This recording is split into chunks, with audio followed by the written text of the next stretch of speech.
M এর কোন মানের জন্য 2m plus 1 into x square plus 2m minus 1 into x plus m equal to 0 সমীকরণটি দ্বিঘাত সমীকরণ হবে না।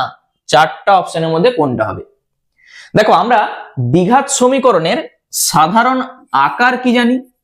ax square plus bx plus c equal to 0।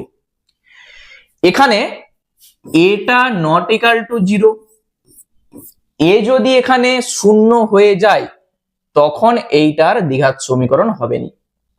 ঠিক আছে, তাহলে এখানে এর জায়গায় কত আছে? 2m plus 1। এইটা যদি শূন্য হয়ে যায় তাহলে আর দ্বিঘাত সমীকরণ হবে না। তাহলে এখান থেকে তুমি m এর মান খুব সহজেই বার করতে পারবে। কত হবে? 2m সমান -1। তাহলে বা m সমান তুমি পাবে -1/2। তাহলে m এর মান যদি -1/2 হয়ে যায় তখন এইটার দ্বিঘাত সমীকরণ হবে না।